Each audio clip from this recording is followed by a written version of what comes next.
Pionnier de la musique africaine qui a ramené quand même la musique africaine au niveau où on peut dire que on a essayé de démystifier les complexes. À l'époque, on nous traitait des blédards, mais moi je viens, ouais, je suis des bandals en fait. Mais j'ai trop de crédibilité, j'ai fait des feats avec des R. Kelly, des artistes américains, j'ai rempli des stades.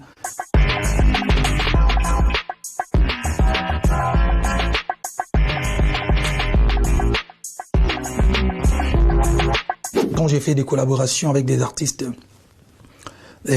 français, il y a NASA, on a collaboré 3 fois, il y a Nino, on a collaboré 2 fois, il y a Shaizi, ma sœur congolaise, Dadju, on a collaboré 3 fois, il y a Matt Pokora, Aya Nakamura, on a collaboré 1 fois, il y a MHD, il y a 2 fois, on a collaboré 2 fois, il y a Niska, Booba, on a fait un hit. Il y a Damso, ouais, le plus récent là. Le succès c'est très très bien, mais il faut le maintenir. Enfin, la stabilité c'est le plus important, je pense aussi.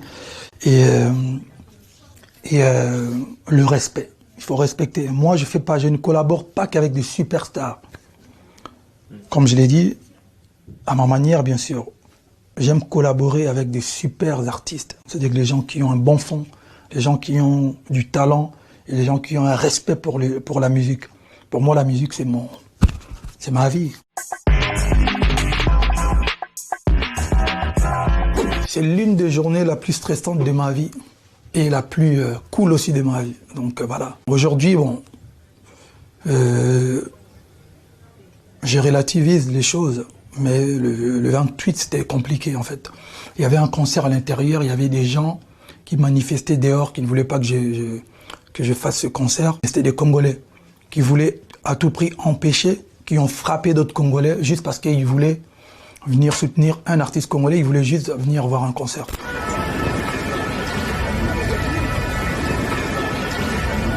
Aujourd'hui, bon, pour moi c'est une histoire ancienne, c'est l'un des meilleurs souvenirs de ma carrière aussi. Pas parce que j'ai réussi à faire le concert, non, c'est parce que aussi le public, les gens ont manifesté leur amour, leur détermination à ma modeste personne. Surtout qu'on n'est que chanteur, on ne voulait pas tuer les gens, on ne voulait pas faire de la politique ou faire de mauvaises choses, on voulait juste faire un concert. Ça a duré 2 heures, 3 heures et la vie continue. C'était en 2013 en tout cas, en 2013, il se passait des choses horribles au Congo, à l'est du Congo, donc à Goma. Il y avait des violences, il y avait des femmes qui se faisaient violer, des enfants qui se faisaient tuer. Donc ça m'a révolté. Parce que bien avant, j'ai aidé toujours, j'ai rendu visite dans les orphelinats, je faisais des dons, je faisais des trucs, mais c'était pas d'une manière officielle.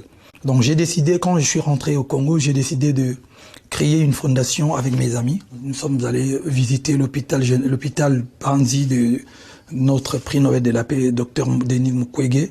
Dr Mukwege, c'est, en quelque sorte, c'est la personne qui répare toutes les femmes qui ont subi des viols. C'est énorme.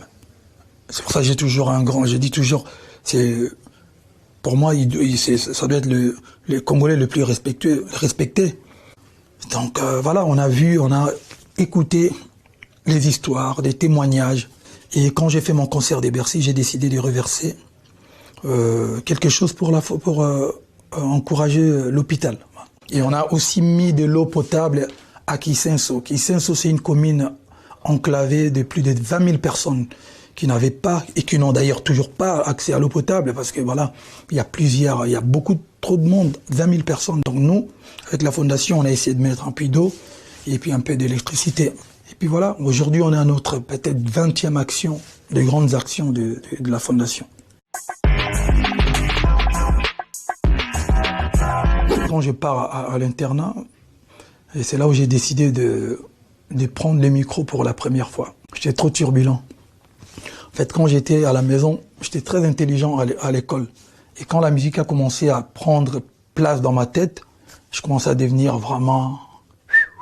Côté école, j'étais plus focus en fait. J'ai commencé à négliger les études. Et mon père, comme il Il pouvait tout imaginer sauf un artiste chanteur chez lui à la maison.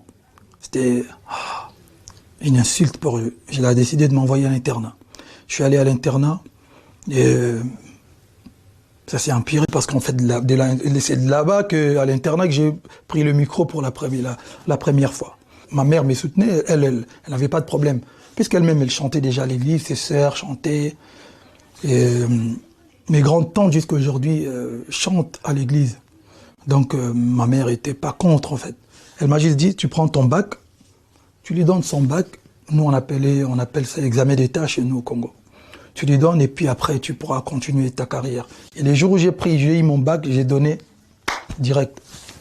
J'ai dit, les études, finies.